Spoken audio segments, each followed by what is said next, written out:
আচ্ছা, আমি কি কি করিয়েছি এখন অবধি সেটা একটু তোমাদের সাথে মিলিয়ে নিই। আমরা প্রথম ক্লাসে প্রেসির যে নিয়ম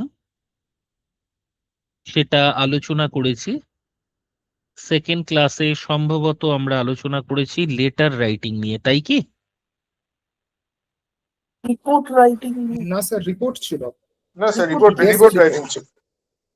desk report writing. Report writing just report. Sir, এটা তো ডেস্ক লাস্ট রিপোর্টের ক্লাসে। যেটা অ্যাক্সিডেন্টাল ওটাও করিয়েছিলেন। হ্যাঁ, ডেস্ক রিপোর্ট এটা হয়েছে থার্ড ক্লাসে। সেকেন্ড ক্লাসে কি হয়েছিল? আমি তো 3 দিন ক্লাস নিয়েছি। স্যার এটাই সেকেন্ড, রিপোর্ট যেটা বলছেন এটা স্যার সেকেন্ড, আর থার্ডে হয়েছিল ওই আগে কালকে যেটা হলো প্রেসি রাইটিং এর কিছু এক্সাম্পল। কালকে কোথায় ক্লাস ছিল? না না, কালকে ওটা ভুল করে তোমাদের লিংক চলে গেছে, ওটা তোমাদের ক্লাস ছিল না, ঠিক আছে? যারা জয়েন করেছো করেছো, ওটা ভুল করে তোমাদের অ্যাপে লিংক চলে গেছে, কালকে অন্য ক্লাস ছিল। হ্যাঁ স্যার, আমি তো ভাবলাম যে তাহলে- আমার হয়তো যে ক্লাসটা মিস হয়ে গেল, জানা ছিল না, ওইটাই ভাবছি। তোমাদের আপাতত রবি এবং মঙ্গল এই 2 দিন ক্লাস হচ্ছে। তাহলে এর আগে আমরা 2টো ক্লাস করেছি মাত্র। হ্যাঁ স্যার, দুটো ক্লাসই তো হয়েছিল স্যার। 7, 10, আজকে কত তারিখ? আজকে 19 তারিখ স্যার। 3টে ক্লাস হওয়ার কথা। একবার স্যার, নিজেদের দেখো।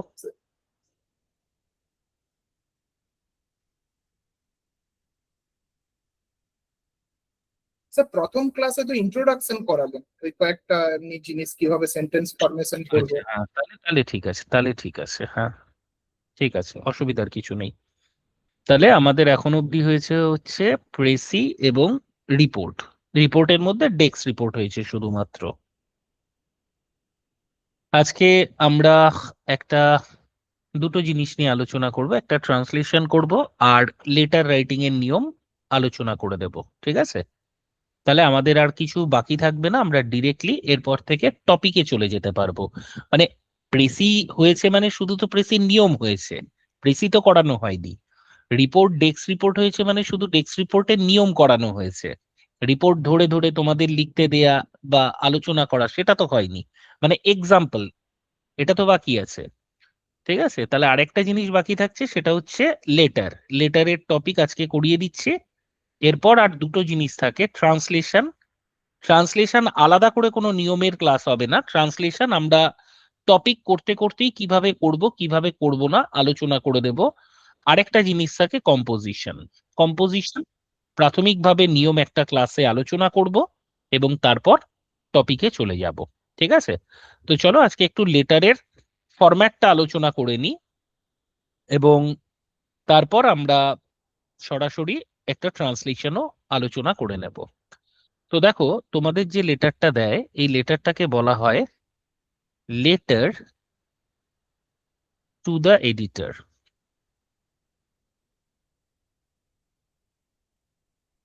Of a news paper. তোমরা স্ক্রিন দেখতে পাচ্ছ তো সবাই? হ্যাঁ স্যার। একটা জিনিস আমি শুধু চেক করে নিই, আমি রেকর্ড অন করেছি কিনা। হ্যাঁ, রেকর্ড অন হয়েছে, অসুবিধার কিছু নেই।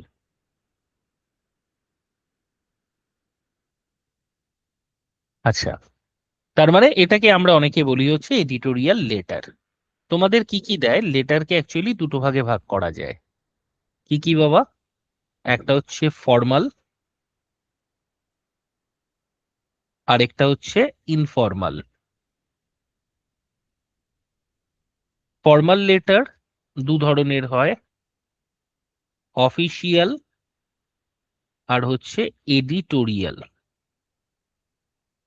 ইনফর্মাল লেটার তো যা কিছু হতে পারে, তোমার ফ্রেন্ডকে লেখা হতে পারে, ফ্যামিলিকে, ফাদারকে, যাকে ইচ্ছা লেখা, সেটা ইনফর্মাল লেটার, মানে যার সাথে অফিস যুক্ত নয়, কোনো ফর্মালিটির যুক্ত নয়। আচ্ছা, এরকম কোনো ব্যাপার নেই যে ডাব্লিউবিসিএস এ শুধুমাত্র এডিটোরিয়ালই আসবে। ডাব্লিউবিসিএস এর ক্ষেত্রে তোমার অফিসিয়ালও আসতে পারে, ইনফর্মালও আসতে পারে, এডিটোরিয়ালও আসতে পারে, কিন্তু 70% চান্স হচ্ছে এডিটোরিয়াল আসার। 70% চান্স, মানে ধরে নাও এডিটোরিয়াল আসবেই। তাহলে স্যার আমরা কি অফিসিয়াল ইনফর্মাল করব না? করব। আমরা 70% করব এডিটোরিয়াল, আর 30% করব ইনফর্মাল আর অফিসিয়াল লেটার। অফিসিয়াল লেটার কোনগুলো? মনে করো তুমি তোমার এসডিওর কাছে একটা আবেদনপত্র করছো, একটা চিঠি লিখছো, কিসের জন্য? যে ইডব্লিউএস সার্টিফিকেট তোলার বিষয়ে। কিংবা মনে করো তোমার একটা কোনো কুরিয়ার রেল যে দপ্তর আছে ওখানে এসে আটকে আছে কোনো অ্যাড্রেস ভুলের জন্য বা কোনো একটা মিসআন্ডারস্ট্যান্ডিং এর জন্য পাচ্ছ না, তাহলে তুমি ওখানকার স্টেশন মাস্টারকে একটা চিঠি লিখছো। তাহলে এটা তো আর এডিটোরিয়াল লেটার নয়। এডিটোরিয়াল লেটার হচ্ছে তুমি সরাসরি সংবাদপত্রে একটা চিঠি পাঠাচ্ছ, সেই চিঠিটা কোনো একটা সমস্যা কেন্দ্রিক সাধারণত হয়। সেই সমস্যা তোমার পাড়ার জল জমা নিয়ে হতে পারে, তোমার পাড়ায় জমা জলে ডেঙ্গি নিয়ে হতে পারে, অথবা তোমার পাড়ায় পানীয় জলের সমস্যা নিয়ে হতে পারে, অথবা তোমার সোশ্যাল মিডিয়ার যে অত্যধিক ব্যবহার সেটা নিয়ে মানুষকে সচেতন করার জন্য একটা চিঠি হতে পারে। এই সব কিছু হতে পারে। তার মানে যখন তুমি এডিটোরিয়াল লেটার লিখছো, বা এডিটোরিয়াল লেটার অ্যাকচুয়ালি বলে না, বলে লেটার টু দ্য এডিটর বা লেটার টু এডিটর। তো সেক্ষেত্রে ওখানে না একটা বড় জায়গা থাকছে যে তুমি সমাজ গঠন করার একটা উল্লেখযোগ্য অবদান তুমি রাখছো সমাজ গঠনে, যাতে তোমার চিঠি পড়ে সমাজে একটা পরিবর্তন আসে এবং একটা ইতিবাচক দিক আসে। এটা হচ্ছে এডিটোরিয়াল বা লেটার টু দ্য এডিটরের বিষয়। এবং সাধারণত যে ধরনের টপিক দেয় লেটার টু দ্য এডিটরে, তো সেটা কোনো একটা সামাজিক সমস্যা, অর্থাৎ সোশ্যাল কনসার্ন, সোশ্যাল ইস্যু এর ওপরেই তোমাকে লিখতে দেয়। এবার স্বাভাবিকভাবে লেটার হচ্ছে এমন একটা জিনিস যেটা কেবলমাত্র ডব্লিউবিসিএস এর ক্ষেত্রে আসে। কি বললাম রে বাবা? লেটার হচ্ছে এমন একটা বিষয় যেটা কেবল এবং কেবলমাত্র ডব্লিউবিসিএস এক্সামে আসে। বাকি কোনো এক্সাম, মানে এখন যেগুলো রয়েছে সেটা ক্লার্কশিপ হোক, মিসলেনিয়াস হোক, এসআই হোক, দেয় না। রিপোর্ট, ট্রান্সলেশন, প্রেসি এটা সব পরীক্ষায় দেয় কমন। ডব্লিউবিসিএস এর ক্ষেত্রে এক্সট্রা থাকে হচ্ছে তোমার লেটার আর কম্পোজিশন। আগে যেটা কম্পোজিশন না দিয়ে দিত ডায়ালগ রাইটিং। তাহলে স্বাভাবিকভাবে আমাদের জেনে নিতে হবে যে এর শব্দ সংখ্যা কত। আমি বলে রাখি, যদি শব্দ সংখ্যা মেনশন করে দেয়, তাহলে ধর তোকে 200 বললো, তাহলে তো তোকে 200 শব্দেই লিখতে হবে। তোকে যদি 250 শব্দ বললো, তাহলে 250 শব্দেই লিখতে হবে। কিন্তু যদি কিছু বলে দেয়া না থাকে, তাহলে লেটারের শব্দ সংখ্যা হবে 150। কেন? কারণ ডব্লিউবিসিএস এ কোনো একটা বছর, সম্ভবত 2014 অথবা 15 হতে পারে, সেই সময়ে লেটার টু দ্য এডিটরে শব্দ সংখ্যা উল্লেখ করে দিয়েছিল 200। আবার 2017 বা 18 এবং 2019 অথবা 2022 এরকম 2-3 বছর উল্লেখ করে দিয়েছিল 150। এবার মনে কর 2023-এ কিছু উল্লেখ করে দেয়নি, 2020-তে কিছু উল্লেখ করে দেয়নি, 2021-এ কিছু উল্লেখ করে দেয়নি। তাহলে তুই কত শব্দ লিখবি? 2018-তে 150, 2014-তে 200। তার মানে কিছু না বলে দেয়া থাকলে আমি দেখব যে লাস্ট বছরগুলোতে শেষের দিকে কত শব্দ দেয়া ছিল, সেটা হচ্ছে 150। এবার ধর 2024 সালে, মানে যেটা তোরা 26-এ দিবি, উল্লেখই করে দিল 200, তাহলে তো আমি 150 বলছি, তার কোনো মানে নেই। তোকে যদি 250 উল্লেখ করে দেয়, তাহলে আমি 150 বলছি, কোনো মানে নেই। তোকে 100 বলে দিল, তাহলে আমি 150 বলে দিচ্ছি, কোনো মানে নেই। যদি কিছু না বলা থাকে, তাহলে আমি ধরে নেব শেষবার যত শব্দ সংখ্যা বলেছিল সেটা পরিবর্তন হয়ে অফিসিয়ালি একদম প্রশ্নপত্রে দেওয়ার আগে পর্যন্ত সেটাকেই আমি শিরোধার্য করব। অর্থাৎ তোরা ধরেই নিতে পারিস লেটার রাইটিং এর ক্ষেত্রে শব্দ সংখ্যা 150 হবে। এই নিয়ে কারুর কোনো কনফিউশন থাকলে আমাকে বলবি, আর কনফিউশন না থাকলে সেটাও আমাকে বলবি, না স্যার বুঝতে পেরেছি। স্যার তাহলে বলতে গেলে স্যার ওই 150 থেকে 200 ওয়ার্ডের মধ্যেই স্যার লেটারটা রাখবো। 150 থেকে 200 নয়, 150। 150 With থেকে 150 মানে not more than 150. It okay can sir. be 140, 130, not 151. ঠিক ওকে। আছে? হুম। হ্যাঁ, তাই বলে একটা শব্দ বেশি লিখলে মহাভারত অশুদ্ধ হবে না, অত কেউ গুনবে না। কিন্তু 170 শব্দ করে ফেললি তা নয়, 150 শব্দেই লিখতে হবে। ক্লিয়ার? আর কারুর কোনো ডাউট বা কোয়ারিজ? ক্লিয়ার হয়ে গেছে। ওকে, চলো এই অবধি যদি আমরা Yes. বুঝতে পারি, তাহলে আমরা এবার লেটারের ফরম্যাট নিয়ে আলোচনা করব। লেটারের শুরুতে একদম বাদিকে তুমি নিজের অ্যাড্রেস লিখবে। ছোটবেলায় আমরা যেটা ডান দিকে লিখতাম, মানে আমি যখন লেখা শুরু করতাম তখন আমি ধর এরকম লিখতাম, একদম ডান দিকে লিখতাম হচ্ছে IA 16, কুষ্টিয়া হাউজিং, ঠিক আছে, তিলজলা রোড,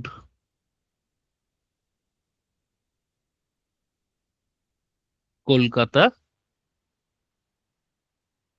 700039।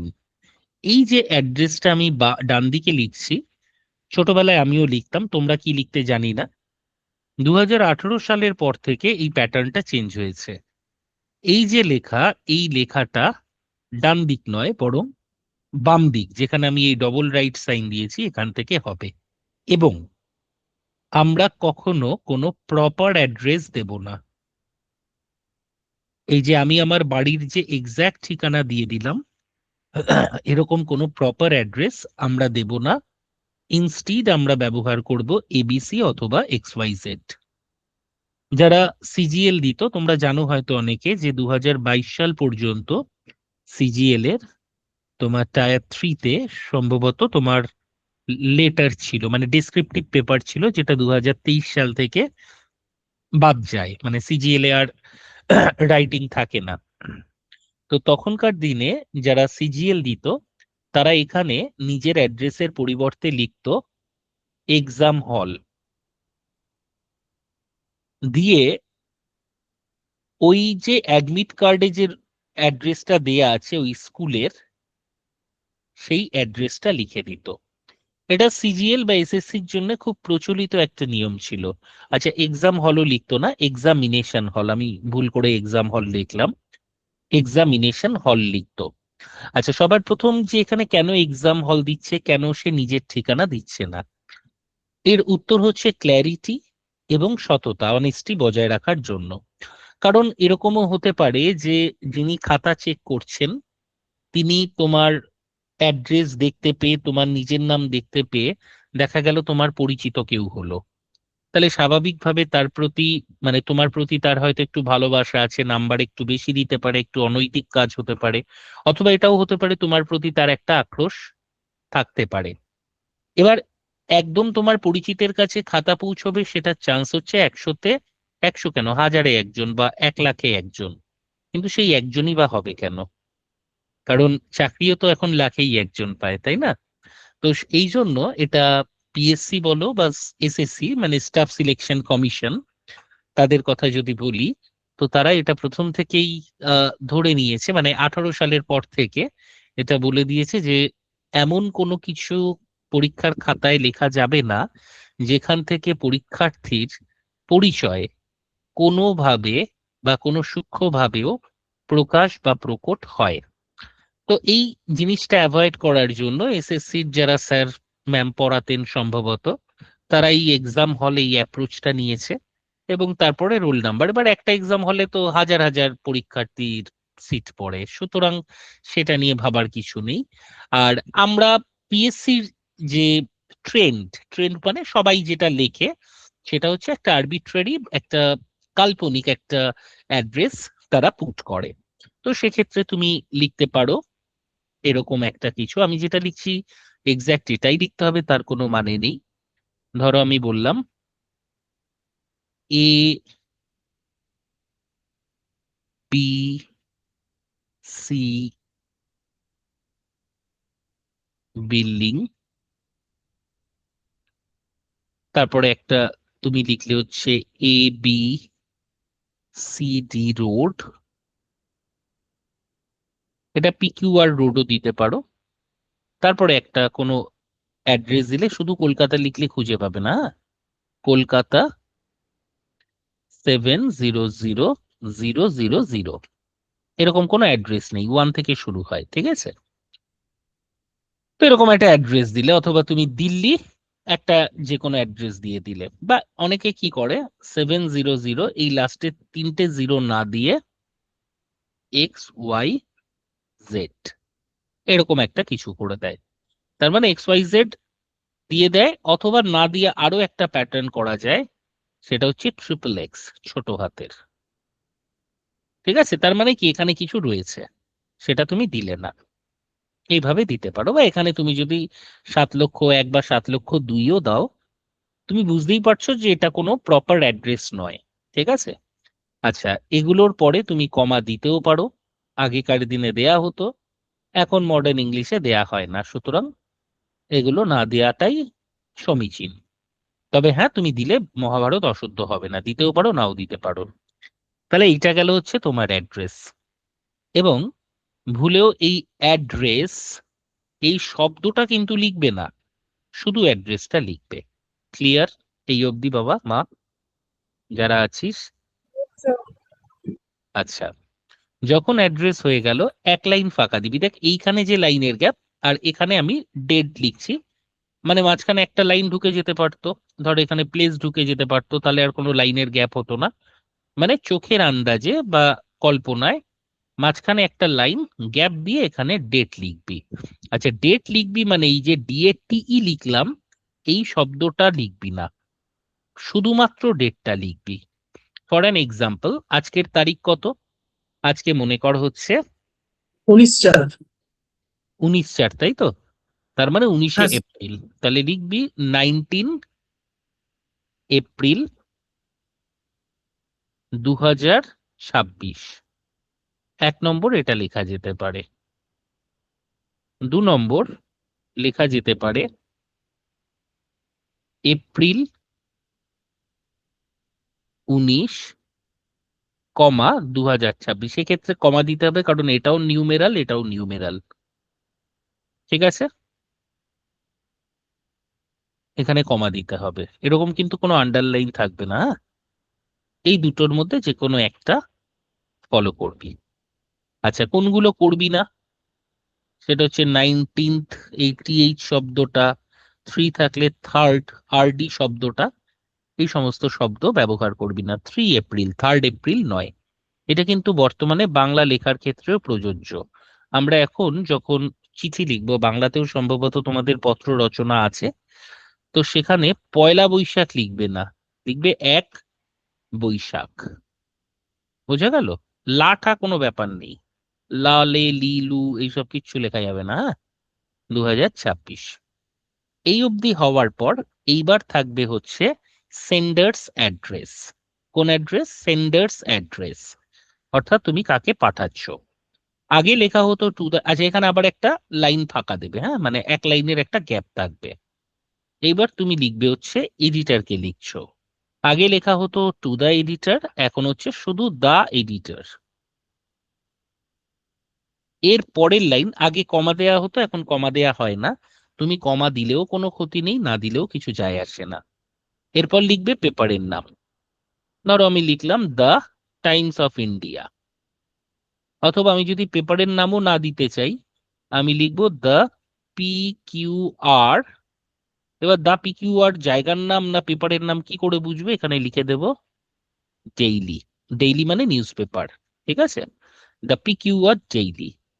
এরপর তুমি সেইটার অ্যাড্রেস দেবে, অথবা এখানে তুমি টাইমস অফ ইন্ডিয়াও লিখতে পারো, দ্য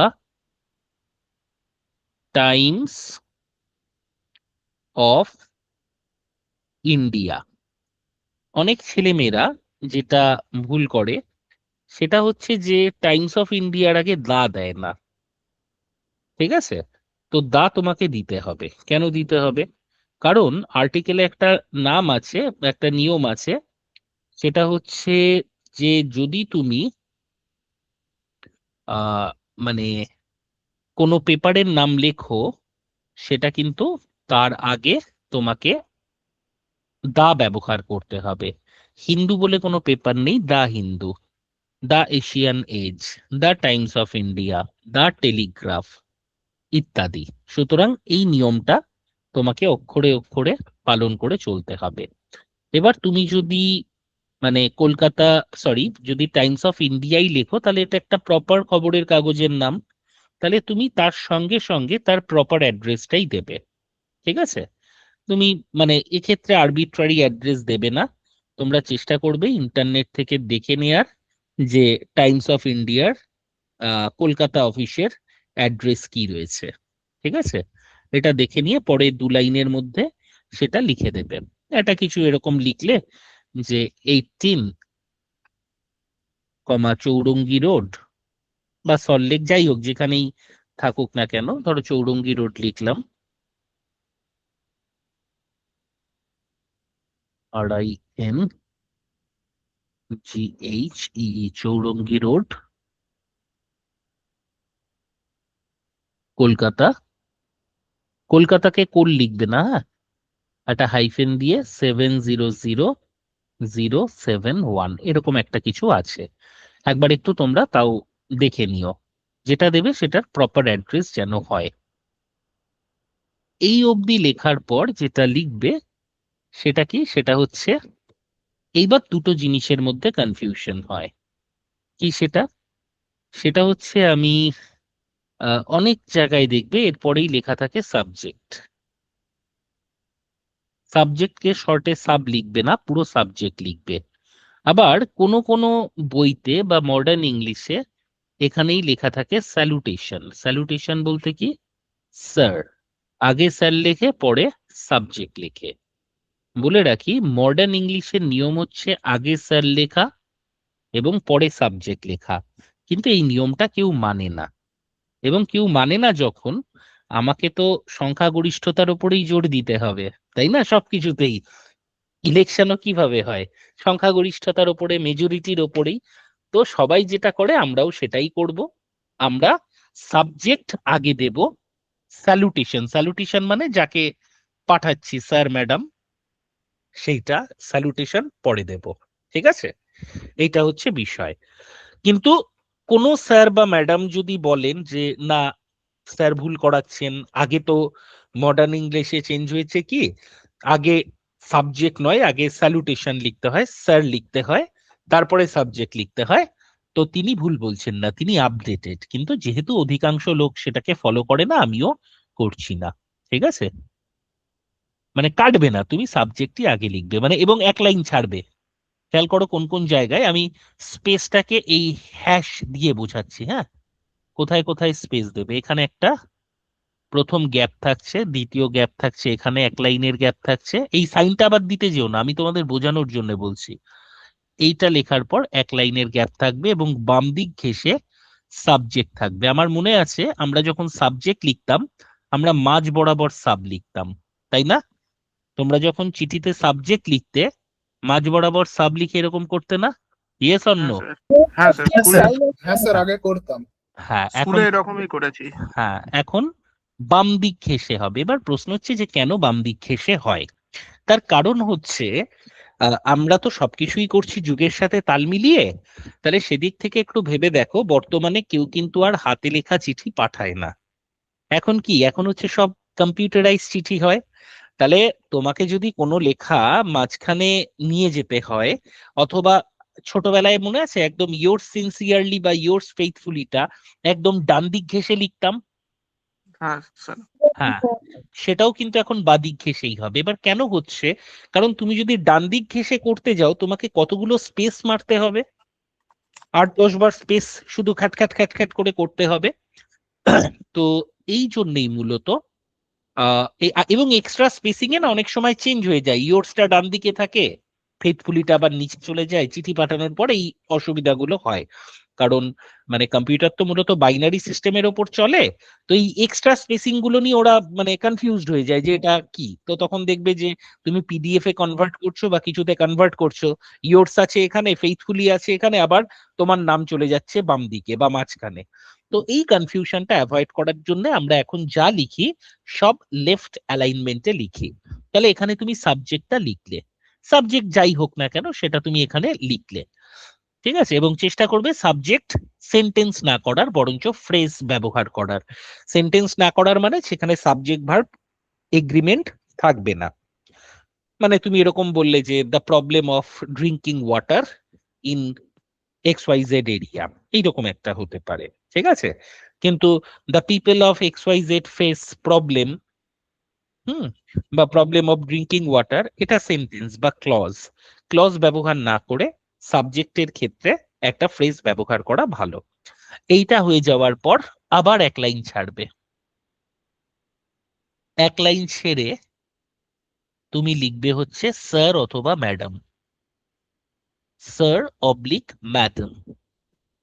কারণ তুমি তো জানো না যে যিনি চিঠির প্রাপক বা যিনি এডিটর তিনি পুরুষ নাকি মহিলা, তোমার পক্ষে জানা সম্ভব না। তাহলে স্যার অবলিক ম্যাডাম, অথবা তুমি চাইলে শুধু স্যারও লিখতে পারো। এবং এরপর ওল্ড ইংলিশে কমা দেয়া হতো, মডার্ন ইংলিশে কমা দাও না দাও কিছু যায় আসে না, কিন্তু পরের লাইন এই এস এর তলা থেকে শুরু করবে, যেটা আমরা ছোটবেলায় আর এর তলা থেকে শুরু করতাম, মনে আছে? বা এই কমা দিয়ে কমার তলা থেকে শুরু করতাম। তো এই এক্সট্রা স্পেসিং কিছু থাকবে না, এগুলো থাকবে না একদম। সব এই পুরো যে লেখাটা আমি লিখছি এটা পুরোটা একটা মার্জিনে আসবে প্রথম থেকে, এই যেগুলো সবই সেম মার্জিনে আসবে। এই দাগটা টানবে না, আমি জাস্ট বোঝাচ্ছি, সব একদম সেম মার্জিনে আছে, ঠিক আছে? এইবার তুমি স্যার অবলিক ম্যাডাম যেটা লিখছো, এখন কমা দিলেও হয় না দিলেও হয়, এই কমাটা খুব একটা ম্যাটার করবে না। আচ্ছা, চাইলে তুমি শুধু স্যারও লিখতে পারো, কারণ স্যার কিন্তু মহিলা পুরুষ দুজনকেই বোঝায়, মেইনলি পুরুষদের বোঝায়, কিন্তু তার মানে এটা কিন্তু নয় যে স্যার দিয়ে মহিলাদের বোঝায় না। রিসেন্ট একটা মুভি হয়েছিল যেখানে প্রিয়াঙ্কা চোপড়া পুলিশ ইন্সপেক্টর বা আইএএস অফিসার হয়েছিল, তো তাকে ডাকছিল স্যার, তার যে অধস্তন কর্মচারীরা, অনেকে আবার ম্যাডাম স্যারও বলে, হ্যাঁ ম্যাডাম স্যার। ইনফ্যাক্ট যিনি আমাদের প্রথম আইএএস কিরণ বেদি, তাকে তার সাবঅর্ডিনেটরা কিন্তু স্যার বলেই ডাকতো, ম্যাডাম নয়, ঠিক আছে? ওর বিভিন্ন ভিডিও টিডিও দেখবে পুরনো। তো এইটা হচ্ছে বিষয়, যে আমরা স্যার দিয়ে পুরো বিষয়টাকে মানে এটা লিঙ্গ নিরপেক্ষ শব্দ হিসেবে পরিচিত। তবে হ্যাঁ, অনেক সময় কে কিভাবে নেবে, তো স্যার অবলিক ম্যাডাম লেখাটাই সব থেকে ভালো দস্তুর। এবার ধরো তোমাকে উল্লেখ করেই দিল যে অমুকের কাছে চিঠি লেখো, তোমাকে লিখেই দিল যে write a letter to mister Alok Kishore Roy. তো সেখানে যখন মিস্টার লিখেই দিচ্ছে, সেখানে তো আর ম্যাডাম লেখার কোনো অবকাশ বা জায়গা নেই, ঠিক আছে? এই যে স্যার বা ম্যাডাম লিখলে, এবার স্যারের এসের তলা থেকে তোমার লেখা শুরু হবে। কি শুরু হবে? Through the columns, through the columns of your esteemed daily I would like to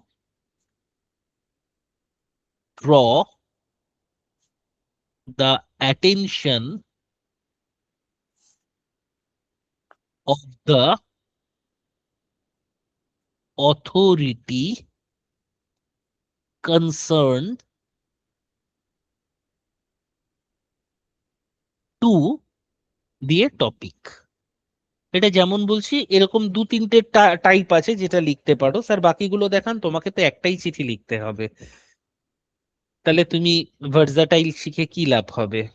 অনেকে ড্র দ্য অ্যাটেনশনের জায়গায় ভেন্টিলেট মাই ভিউজ ইত্যাদি ইত্যাদি দেয়, ঠিক আছে? তো আমি যেটা দিলাম এটা সব থেকে কমন এবং ইজি। অনেকে তোমাকে এটাও বলতে পারে থ্রু দ্য কালাম, কালামস হবে না, কলামও হতে পারে, তো কালাম কালামস দুটোই চলে। পিএসসির ক্ষেত্রে কালাম শব্দটা বেশি প্রযোজ্য। Through the Kalam's of your esteemed daily. আচ্ছা, ডেইলি মানে কি বলতো? ডেইলি মানে হচ্ছে নিউজ পেপার। তো এখানে তুমি এস্টিম ডেইলি অথবা এস্টিম ডেইলি নিউজ পেপারও লিখতে পারো। ডেইলি মানেই নিউজ পেপার, তাই না লেখাটাই বাঞ্ছনীয়। তাহলে through the columns of your esteemed daily, আপনার পত্রিকার কলামের থ্রুতে, I would like to draw the attention of the authority concerned, আমি সংশ্লিষ্ট কর্তৃপক্ষের দৃষ্টি আকর্ষণ করতে চাই। টু, এবার দেখো অ্যাটেনশন তার সাথে পার্ট মানে প্রিপোজিশন কি বসে? টু বসে। এখানে অনেকে অন, রিগার্ডিং ইত্যাদি ইত্যাদিও ব্যবহার করে, বাট টুটা হচ্ছে বেস্ট, যে এই বিষয় অ্যাটেনশন টু এত। ঠিক আছে, এইবার এখানে একটা ছোট্ট জিনিস, সেটা হচ্ছে অনেকে লিখবে কনসার্নড অথরিটি। বুঝে নাও, দুটো আলাদা আলাদা জিনিস। কনসার্নড অথরিটি আর অথরিটি কনসার্নড আলাদা জিনিস। যদি তোমার এই কনসার্নড অথরিটি আর অথরিটি কনসার্ন নিয়ে কনফিউশন থাকে, তাহলে শুধু লিখবে অথরিটিজ, কনসার্নড বাদ দিয়ে দাও, পরীক্ষার সময় গোলাবে। ঠিক আছে, অথরিটিজ টু দিয়ে টু দ্য ইস্যু অফ অমুক, মানে এটা তো আর আমি লিখিয়ে দিতে পারবো না। তোমাকে যা টপিক দেবে সেই টপিক, মানে সাবজেক্ট যেটা থাকবে। মাথায় রাখবে সাবজেক্টের ইস্যু আর এইখানে টু এর পরের ইস্যু সেম হবে, ল্যাঙ্গুয়েজটা একটু চেঞ্জ করে দেবে, মানে নালে মনে হবে সাবজেক্টটাকে তুমি হুবহু টুকে দিয়েছো। ঠিক আছে, একই জিনিস লিখবে কিন্তু একটু সিনোনিম ব্যবহার করার চেষ্টা করবে। ওখানে হয়তো লেখা আছে the problem of drinking water, তুমি লিখলে the issue of drinking water, বা আরো একটু চেঞ্জ করে লিখলে, ইত্যাদি। এবার দেখো একটা ছোট্ট জিনিস বলি, এটা অনেক ছেলে মেয়ে কি ভুল করে, এবং এই ভুলগুলো এআই দিয়েও ঠিক করা যায় না। সেটা হচ্ছে অথরিটি কনসার্নড,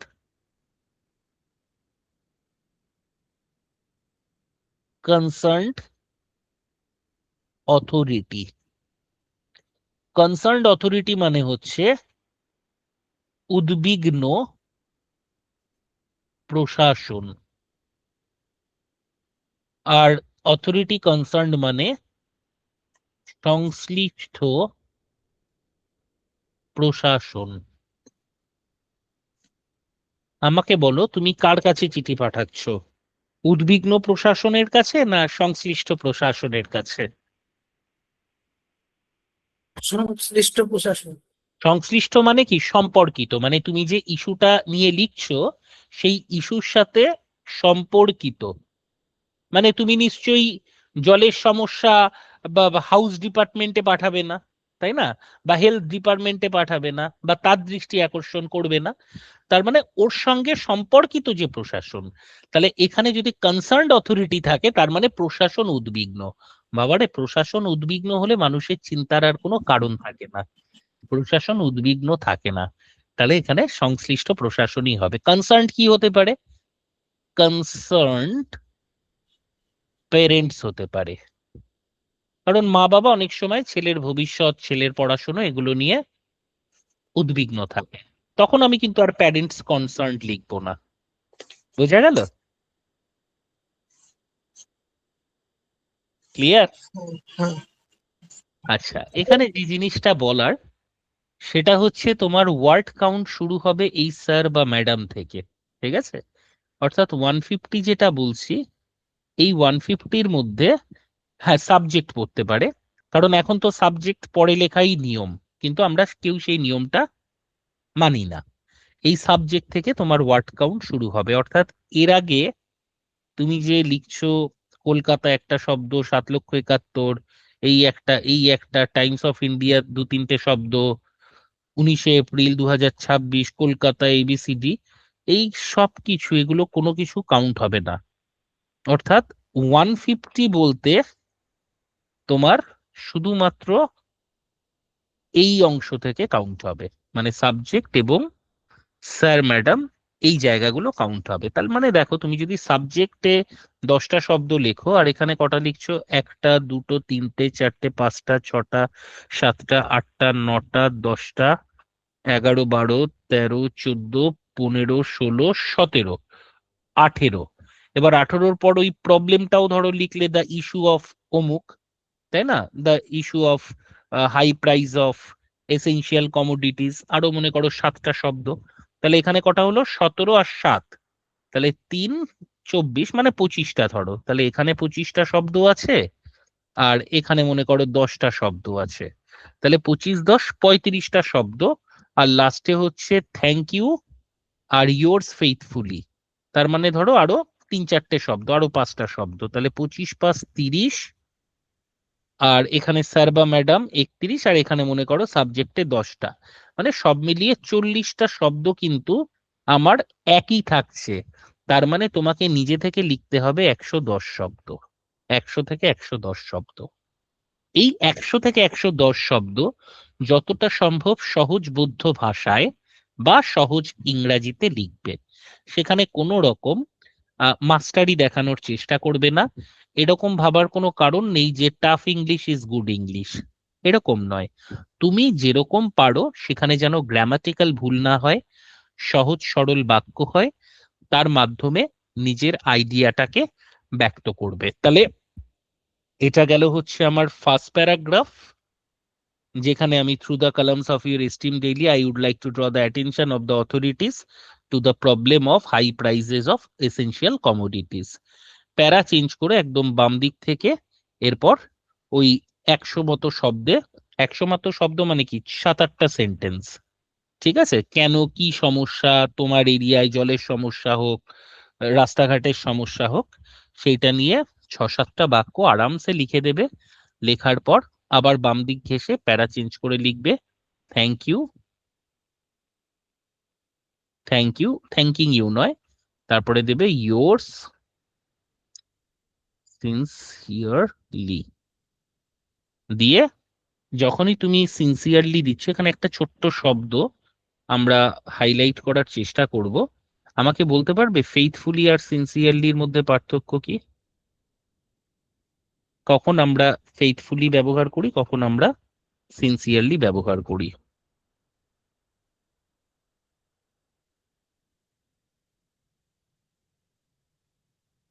ফার্স্ট ফেথফুলি তো ইউজ করা হয় যখন মানে হ্যাঁ, স্টুডেন্ট, ফেথফুলি ব্যবহার করা হয় যখন স্টুডেন্ট টিচারকে যখন কোনো লেটার দিচ্ছে, হ্যাঁ, মানে প্রেয়ার। যার কাছে ফেইথফুল থাকার জায়গা সেখানে আমি ফেইথফুলি লিখবো,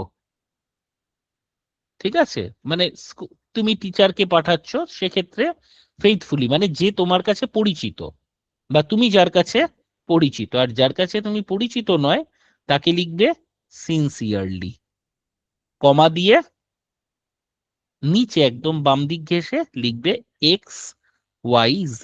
এখানেও কিন্তু তুমি তোমার নাম লিখবে না, এবং এটা ক্যাপিটাল লেটারে লিখছো, বক্স করিস না, বক্স আমি বোঝানোর জন্য করছি আবার, ঠিক আছে। Your sincerely XYZ। সো এটা হচ্ছে আমাদের চিঠি লেখার নিয়ম। কারোর কোনো প্রশ্ন আছে? স্যার আচ্ছা, এটা আগে আগে আরেকটা জিনিস লিখতাম, এই থ্যাংক ইউ এর আগে একটা এক্সট্রা প্যারা লিখতে পারিস। সেটা হচ্ছে যে আই উড বি হাইলি, মানে আহ, আহ, কি বলে, I will be highly obliged if you publish my writing in your esteemed daily and do what is necessary. হ্যাঁ, 11:30টায় কল করছি। হ্যাঁ,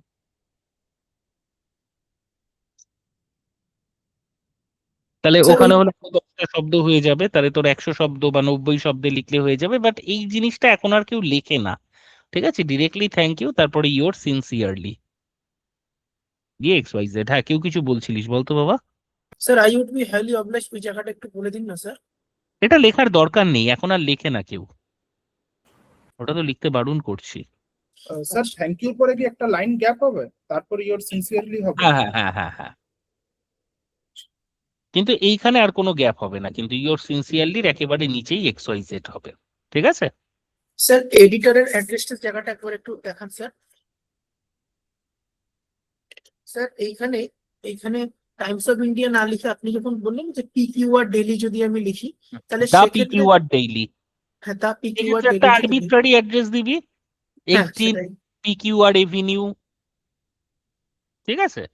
ঠিক আছে। তবে একটা জিনিস মাথায় রাখবি, এই জিনিসটা করলে একটা বড় কেস খেয়ে যাবি। সেটা হচ্ছে সেম জিনিস যদি ওভারল্যাপিং করে, মানে অনেকে কি করে যে স্যার বলেছে পিকিউআর, তাহলে সে, বা স্যার বলেছে এক্স ওয়াই জেড, তো স্যার নিজের নামও দিল এক্স ওয়াই জেড, এডিটারের অ্যাড্রেসেও দিল এক্স ওয়াই জেড, পেপারের নামও দিল এক্স ওয়াই জেড, আবার নিজের অ্যাড্রেসও দিল এক্স ওয়াই জেড।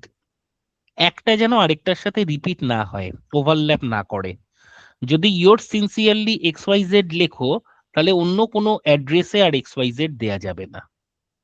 ঠিক আছে, তুমি পেপারের নাম যদি এক্স ওয়াই জেড ডেইলি লেখো, তাহলে আর লাস্টে এক্স ওয়াই জেড দেয়া যাবে না, তখন লাস্টে তোমাকে এবিসি দিতে হবে। ক্লিয়ার কি ক্লিয়ার নয়? Yes, ঠিক sir. আছে স্যার। হুম, এবার বলো এইটা নিয়ে কারুর যদি কিছু প্রশ্ন থাকে। If anyone has any sort of doubt, you may switch on the mic and tell. Sir তাহলে ম্যাক্সিমাম কটা প্যারাগ্রাফ রাখবো স্যার? দেখো, প্রথম তো থ্রু দ্য কলামস একটা প্যারাগ্রাফ, সেকেন্ড প্যারাগ্রাফে হচ্ছে বডি অফ দ্য লেটার, আর লাস্টে হচ্ছে তোমার থ্যাংক ইউ। তাহলে থ্যাংক ইউ একটা শব্দই একটা প্যারাগ্রাফ, মানে দুটো শব্দই একটা প্যারাগ্রাফ। আচ্ছা। ঠিক আছে,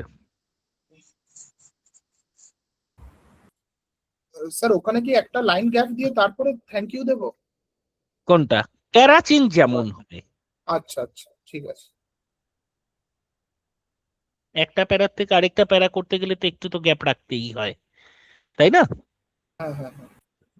তাহলে আমরা নেক্সট ক্লাস থেকে প্র্যাকটিসে যেতে পারবো না? আমরা প্র্যাকটিসে যেতে পারবো না, কারণ আমাদের এখন অবধি ফরম্যাট নিয়ে আলোচনা করা হলো রিপোর্ট, তাও শুধুমাত্র ডেস্ক রিপোর্ট, তাই তো?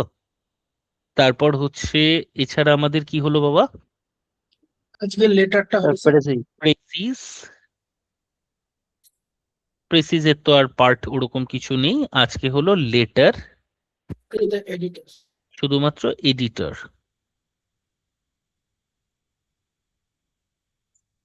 ঠিক আছে, তাহলে আমাদের বাকি থাকলো হচ্ছে ট্রান্সলেশন। ট্রান্সলেশন কিন্তু আর আলাদা করে কোনো নিয়ম হয় না, তার মানে ট্রান্সলেশন আমি প্যাসেজ দিয়েই আলোচনা করব। আরেকটা হচ্ছে তোমার কম্পোজিশন, কম্পোজিশনও আলোচনা করে দেবো, অসুবিধার কিছু নেই।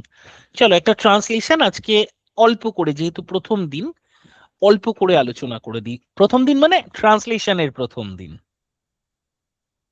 আচ্ছা, কেউ কি কিছু টাইপ করে দিবি আমাকে?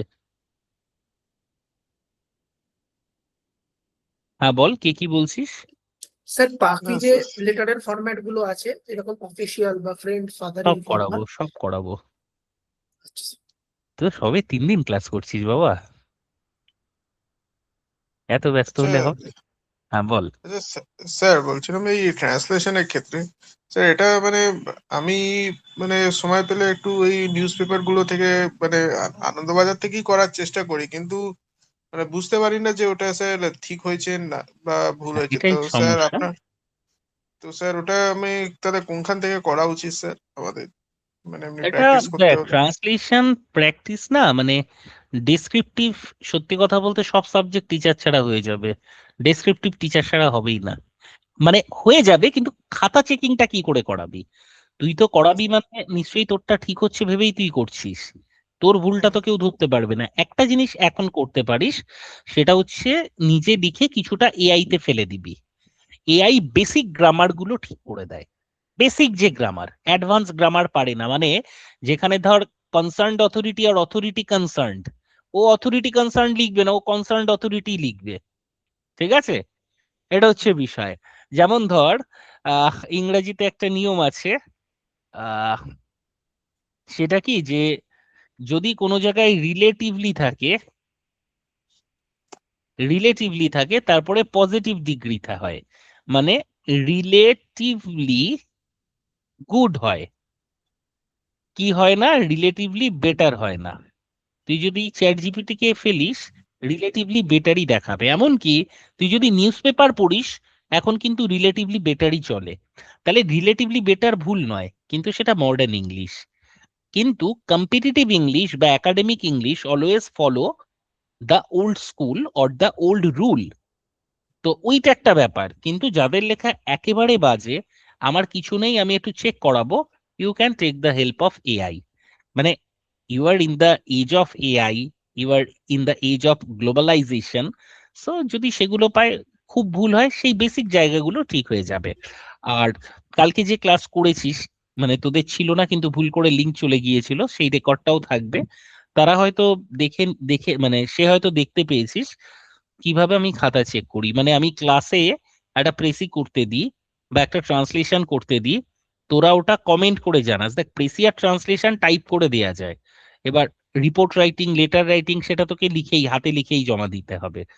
প্রেসি মানে কি, তোকে 2-3টে সেন্টেন্স লিখতে হচ্ছে, তো ওগুলো টাইপ করে কমেন্ট বক্সে দিতে হয়। সেই কমেন্ট বক্স থেকে আমি পেজে ফেলে কার কোথায় ভুল আছে ইন্ডিভিজুয়ালি চেক করি। ছিলিস কালকে কেউ তোদের মধ্যে ভুলবশত স্যার যে আমি লিঙ্ক আমি চলে ছিলাম গিয়েছিল? স্যার, ভুল করে জয়েন করে দিয়েছি। হ্যাঁ, তাহলে ওখানে চেক করেছিলাম তো।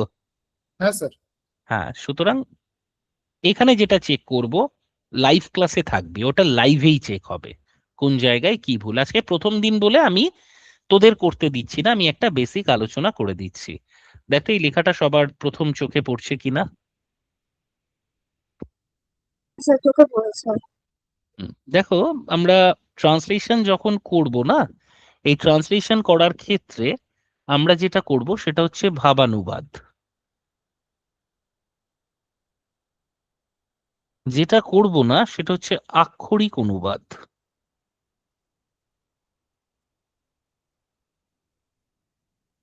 এই জিনিসটা করব না। আক্ষরিক অনুবাদ মানে যেমন আছে সেরকম একদম একটা ক্লিশে ট্রান্সলেশন, এটা আমরা করব না। আক্ষরিক অনুবাদ বলতে কিরকম বোঝায় জানিস তো? ধর বোঝাচ্ছে হচ্ছে যে, কি বলি বলতো, ধর এরকম একটা থাকলো যে নববধূর স্বামীর ঘর করতে চলিয়াছে, তো তুমি লিখলে the new wife is going to build the house of the husband. ঘর করা মানে তো বাড়ি নির্মাণ। তো সেক্ষেত্রে বউ বউ কম রাজমিস্ত্রি জাদা হয়ে গেল, তো সেরকম করলে চলবে না বাবা। এবার আহ ভাবানুবাদ কেমন হয় দেখো, প্রতাপ চিতোরের রানা রানা ছিলেন, ঠিক আছে? আমি চাইলে এটাকে এইভাবেও ট্রান্সলেট করতে পারি যে চিতোরে একজন রানা ছিলেন যার নাম প্রতাপ। মানে আমাদের বলে আক্ষরিক অনুবাদ না করতে, ভাবটা বুঝে নিয়ে ইংরাজি লিখতে। এবার ছেলে মেয়েদের পক্ষে যারা ধর ইংরাজিতে খুব পটু নয়, তারা সরাসরি ইংরেজিতে প্যারাফ্রেজ করতে পারবে না। প্যারাফ্রেজ মানে কি, একটা বাক্যকে বিভিন্ন ভাবে লেখা। যেমন ধর হি ইজ রিচ বা হি ইজ পোর, না লিখে আমি লিখলাম হি লিভস ইন পোভার্টি, অথবা poverty is his daily companion, অথবা পোভার্টি এনগালফস হিম। এনগালফ হিম মানে হচ্ছে তাকে গ্রাস করে। একই জিনিস, সবকটার মানেই সে গরিব, বা পোর অ্যাজ হি অ্যাপিয়ার্স। এই সবকটা শব্দের বা সেন্টেন্সের মানে কিন্তু সেম। বাট ইংরেজিতে এত চেঞ্জ করা সম্ভব নয়, যেহেতু মানে আমাদের অধিকাংশেরই, আশা করি প্রত্যেকেই প্রায় বাংলা মিডিয়াম ব্যাকগ্রাউন্ড থেকে, ইংরাজি অনার্স হলেও অ্যাকচুয়ালি দেখ, মানে জানলা দেখে আমারও জানলাই মনে পড়ে, তারপর আমার এটাকে উইন্ডো ট্রান্সলেট করতে হয়। এই জিনিস যেমন দেখ, মানে যে যেটাই অভ্যস্ত, আমার হাতে যেটা আছে সেটা দেখে আমার পেন মনে পড়ে, কলম নয়। কলম আমার বাংলায় অনুবাদ করতে হয়, কিন্তু জানলা দেখে আমার উইন্ডো নয়, আমার জানলাই মনে পড়ে। সুতরাং এই যে চেঞ্জ করার ব্যাপারটা, এটা বাংলায় করে নিবি, সুবিধা হবে, যেহেতু আমরা বাঙালি। তাহলে প্রতাপ চিতোরের রানা ছিলেন, না করে আমি এইভাবেও বাক্যটাকে ঘুরিয়ে নিতে পারি যে একজন রানা ছিলেন চিতোরে যার নাম প্রতাপ। তাহলে এটা অটোমেটিক্যালি বাংলায় প্যারাফ্রেজ হলো। এবার এটার আমি ইংরাজি করব, ঠিক আছে? কিংবা আমি এভাবেও লিখতে পারি চিতোরের রানার নাম ছিল প্রতাপ, ঠিক আছে? বা প্রতাপ ছিলেন চিতোরের রানা, এইরকম ভাবে আমরা ট্রান্সলেট করতে পারি। তাহলে কি হবে? প্রতাপ ওয়াজ আ কিং, অথবা রানা, রানাকে রানাও রাখতে পারিস, of Chittor. Pratap was a king, অথবা এম্পেরার বলা যাবে না, এম্পেরার কার জন্য বসে, একটা বড় এরিয়ার যে রাজা। তুই আকবরকে এম্পেরর বলতে পারিস, ঠিক আছে? তুই হয়তো শাহজাহানকে এম্পেরর বলতে পারিস, বাট ছোট প্রদেশের যে রাজা, তাকে আমরা আইদার কিং অথবা রানা শব্দটাকে আর ক্যাপিটালে রানা অফ চিতোর এটা লিখতে পারিস। ক্লিয়ার কি ক্লিয়ার নয়? ঠিক আছে, এবার এই সেন্টেন্সটাকে তুই এরকমও লিখতে পারিস যে চিতোরের রানা ছিলেন, বা আহ, যে আমরা এটাও লিখতে পারি যে প্রতাপ চিতোরে রাজত্ব করতেন, প্রতাপ রুলড ওভার চিতোর, তার মানেই সেখানকার রাজা, রাজত্ব করতেন মানে কি সেই রাজা, তাই না? আচ্ছা, আকবরের সহিত তার অনেক যুদ্ধ করিতে হইয়াছিল, তাহলে সে কি খুব ইচ্ছা, এটা কি হবে একটু মুখে মুখে বলার চেষ্টা কর। আকবরের সহিত তাহাকে অনেক যুদ্ধ করিতে হইয়াছিল। Sir, he fought many battles with Akbar. এই ফট মানে সে করেছিল, করতে হয়েছিল মানে সে ইচ্ছা করে করেনি, করতে বাধ্য হয়েছিল নিজেকে টিকিয়ে রাখার জন্য। তাহলে যদি বাধ্য হয় এর জন্য আমরা হ্যাভ টু ব্যবহার করি, এবং যেহেতু এটা পাস্ট টেন্সে আছে তাই আমাকে লিখতে হবে হ্যাড টু। তাহলে আমি লিখতে পারি হি হ্যাড টু ফট মেনি ব্যাটলস উইথ আকবর বা এগেইনস্ট আকবর, উইথ আকবরের থেকেও এগেইনস্ট আকবর ভালো হয়, যে he had to fought, sorry he had to fight, to আছে তো হ্যাড টু, টু এর পর V0 বসে, ভার্বের base form. He had to fight many battles against Akbar the Mughal emperor. Mughal emperor দেওয়ার দরকার নেই, কারণ এখানে তো উল্লেখ করে দেয়া নেই। চৈতক নামে তাহার একটা বিশ্বস্ত ঘোড়া ছিল, তাহলে আমি লিখতে পারি তার বিশ্বস্ত ঘোড়ার নাম ছিল চৈতক, বা চৈতক নামে তাহার একটি ঘোড়া ছিল যেটি ছিল খুব বিশ্বস্ত। তাহলে এখানে বিশ্বস্তের ইংরেজি কি হবে?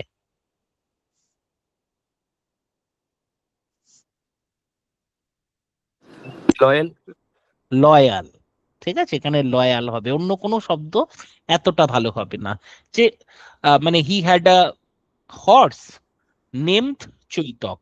আচ্ছা, এখানে হর্সের থেকেও একটা ভালো শব্দ আছে দেখবি, যেগুলো বেশ এগ্রেসিভ ঘোড়া, যেগুলো রেসে ব্যবহৃত হয় বা যুদ্ধে ব্যবহৃত হয়, মানে একদম সেই পাকাপোক্ত একদম সাবলীল টকবগে ঘোড়া, এটাকে ইংরেজিতে বলা হয় স্টিড।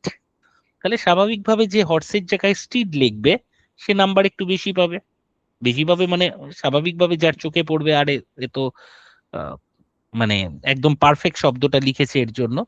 তাহলে এটা বলতে পারিস যে his loyal steed was Chetak, Chetak was his loyal steed, অথবা he had a steed called Chetak that was very loyal to him, মানে যে ছিল অত্যন্ত লয়াল তার কাছে। মানে দেখ, একই জিনিসকে বিভিন্ন ভাবে বলছি না রে বাবা। হুম। ওই রে, ঘুমিয়ে হ্যাঁ পড়েছে স্যার। ছেলে। হ্যাঁ আচ্ছা, স্যার। এইবার দেখ, যেটা করবি না চৈতক নামে, এবার কি লিখবি তোরা? In the name of Chaitak তাহার একটি বিশ্বস্ত ঘোড়া ছিল, হি had a loyal horse in the name of Chaitak. এইটা হলো আক্ষরিক অনুবাদ, যেটা পারমিসেবল নয়। ক্লিয়ার?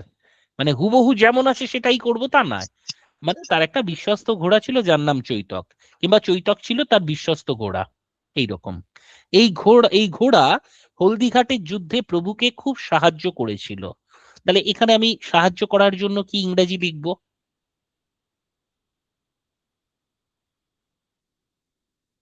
স্যার সাপোর্টেড হতে পারে।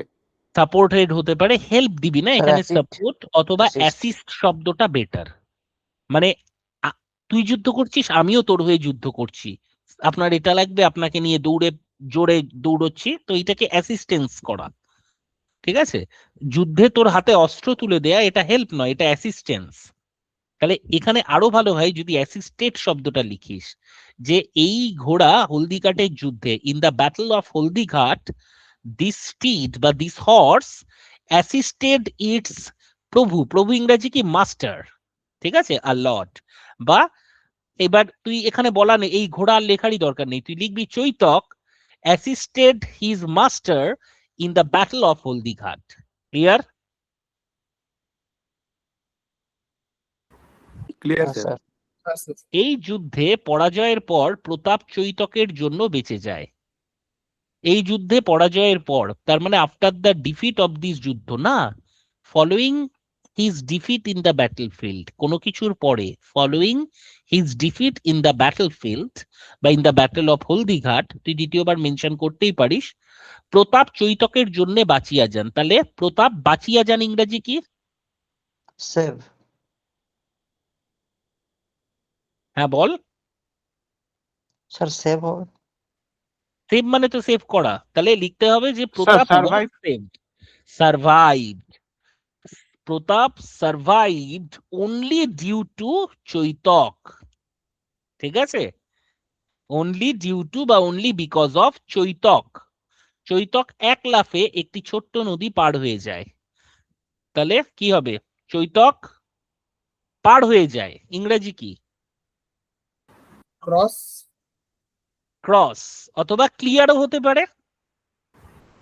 হুম। ক্লিয়ার্ড বা ক্রসড আ স্মল রিভার, তাই না? এক লাফে ইংরেজি কি? In one go. In one go না, in a single leap, L E A P, লাফের ইংরেজি।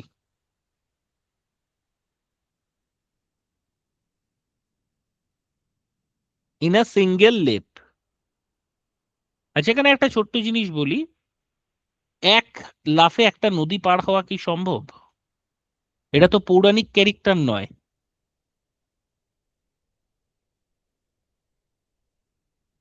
না স্যার, হুম। না স্যার, সম্ভব তো নয়। হ্যাঁ, তার মানে এখানে নদী মানে নদী, এমন অনেক নদী আছে যেটা সত্যি এক লাফে পার হওয়া যায়। কোনো কোনো জায়গায় দেখবি নদী একটা ঘরের থেকেও ছোট। ঠিক আছে, ন্যারো রিভার, এই ধরনের রিভারকে ইংরেজিতে বলা হয় ব্রুক। সুতরাং বুঝতেই পারছিস যে রিভার লিখবে তার থেকে অনেক বেশি নাম্বার পাবে যে লিখবে ব্রুক। ব্রুক কোন ধরনের রিভার জানিস? আমি তোদের ছবি দিলে তোদের বুঝতে সুবিধা হবে। ব্রুক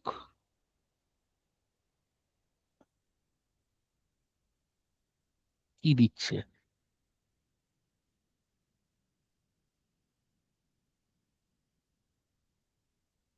হ্যাঁ, এই তো, এই দেখ ব্রুকের ছবি, বুঝতে পারছিস? দেখ তো, এই যে এই ছবিটার দিকে তাকা, এটা তো এক লাফে পার হওয়াই যায়। মানে অত্যন্ত সরু নদীকে বলা হয় ব্রুক। এখানে অন্য কিছু বোঝাচ্ছে, ব্রুক ব্রুক ওয়াটার দিলাম, তাহলে আরো এই যে এইগুলোকে বলা হয় ব্রুক, নদী। বুঝতে পারছিস কিরকম?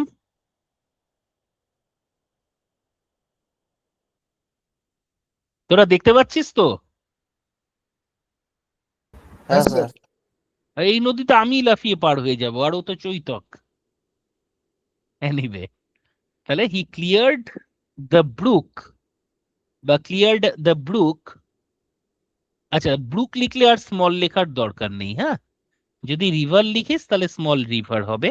In a single leap, L E A P. প্রভুর প্রাণ রক্ষা হইল, কিন্তু চৈতকের তাহাতেই মৃত্যু হলো। তাহলে the master was saved, but Chaitak died. এবার ডাইডের জায়গায় তুই লিখতে পারিস সাকামড। সাকামডের পরিবর্তে তুই লিখতে পারিস পেরিশড। পেরিশড মানে হচ্ছে যখন খুব ভয়ঙ্কর ভাবে মৃত্যু হয়, যুদ্ধে আক্রান্ত হয়ে কোনো দুর্ঘটনায় মৃত্যু, বাজেভাবে মৃত্যু হওয়াকে পেরিশ বলে বলা যেতে পারে। প্রভু ভক্তির জন্য চৈতকের নাম চিরকাল সকলের মনে থাকবে। তাহলে সকলের মনে থাকবে মানে কি? সবাই মনে রাখবে।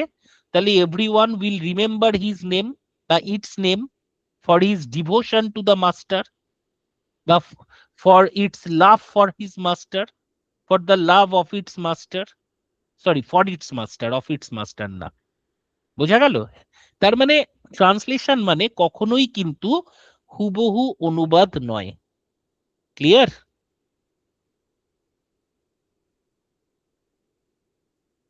ছেলেপুলে উত্তর দেয় না, ঘুম পেয়েছে হ্যাঁ বাচ্চাগুলোর। স্যার। হ্যাঁ স্যার। কারুর কোনো ডাউট, কারুর কোনো কোয়ারিজ যদি থাকে আমায় বলতে পারো। স্যার বলছিলাম ক্লাসের পিপিটি গুলো কোথায় পাওয়া যাবে? এই ক্লাসে তো পিপিটি হয় না, মানে এটা আর কি পিপিটি দেবো, রেকর্ডই তো থেকে যাচ্ছে। আচ্ছা পিপিটি স্যার, পিডিএফ সেগুলোরই পাবি যেগুলোর নোট হবে। আমি ধর যেগুলো করাবো, মডেল অ্যান্সার দেবো, সেগুলোর নোট দিয়ে দেবো, ওকে স্যার, ঠিক আছে। গ্রুপে দিয়ে দেবো। ঠিক আছে? ঠিক আছে স্যার। আচ্ছা আর আচ্ছা এই স্যার, কোশ্চেন তো স্ক্রিনশটই নিয়ে নিবি ক্লাস চলাকালীন। অ্যাপ থেকে স্ক্রিনশট নেওয়া যায় না, কিন্তু ক্লাস চলাকালীন নেওয়া যায়। হ্যাঁ বল। স্যার বলছিলাম যে কোনো ধর এমন লাইন ধর পেলাম পরীক্ষায় ধর সেটার কোনোভাবেই কোনো মানে বা কিছু ধর বুঝতে পারছি না যে কি লিখবো, তখন স্যার ওটা কি করা যেতে পারে? এটা মানে সহজ কোনোভাবেই নয়, সেটা সেটাকে সহজ বাংলায় কনভার্ট করে নিতে হবে, তার কাছাকাছি যতটা করা যায়, বাদ দেয়া যাবে না। ঠিক আছে, দেখো একটা জিনিস হচ্ছে যে স্যার আমি পারছি না, আমি কি করব, তখন তো ছাড়তেই হবে। এরকম কোনো ওষুধ নেই যে সেই মুহূর্তে তুমি কোনোভাবে গ্যাটিস দিয়ে দিলে, এটা সম্ভবই নয়। যে বলবে ফালতু কথা বলবে। কিন্তু যদি তুমি সেই জিনিসটার ইংরেজি না পারো, তার কাছাকাছি সহজতর ভাবে কোনো সেই জিনিসটাকে তোমাকে বাংলায় ভেবে নিতে হবে। ঠিক আছে, স্যার এরকম এরপর তো এটা তো সহজ ট্রান্সলেশন ছিল, আরো কঠিন কঠিন ট্রান্সলেশন করাবো, তখন আমি বলে দেবো যে কিভাবে বিষয়গুলোকে অ্যাপ্রোচ করা হয়। আচ্ছা, যেহেতু আমি আজকে গুগল মিটে ক্লাস নিলাম, এটার রেকর্ডটা আপলোড হতে একটু দেরি হবে, কারণ আমাদের গুগল মিটের সাথে তো আর অ্যাপ কানেক্টেড নয়, জুমের সাথে অ্যাপ কানেক্টেড। জুমে হলে ক্লাস হয়ে যাওয়ার 5 মিনিট, 5 মিনিট নয়, 10-15 মিনিটের মধ্যে অটোমেটিক্যালি ক্লাস সেভড হয়ে যায়। যেহেতু আজকে একটা অন্য প্ল্যাটফর্মে নিলাম, এটা ডাউনলোড করে আপলোড করতে হবে ম্যানুয়ালি, মানে একজন করবে, আমাদের ম্যানেজমেন্টেরই একজন করবে। So it may take 2 to 3 hours maybe. যদি আজকে আপলোড নাও হয়, কাল সকালে আপলোড হয়ে যাবে, নিশ্চিন্ত থাকো। শুধু আজকের জন্য, যেহেতু গুগল মিটে নিলাম, গুগল মিটে আমি নেব না, আমি জুমেই যেমন অ্যাপে নিই সেই অ্যাপেই নেব। যে ক্লাস হবে 15 মিনিট, ক্লাস অটোমেটিক আপডেট। ঠিক আছে,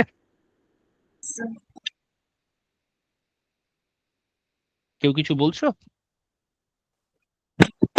স্যার তোমার একটা কথা বলার ছিল। হ্যাঁ বলো। স্যার আমি তো প্রেসিগুলো লিখবো,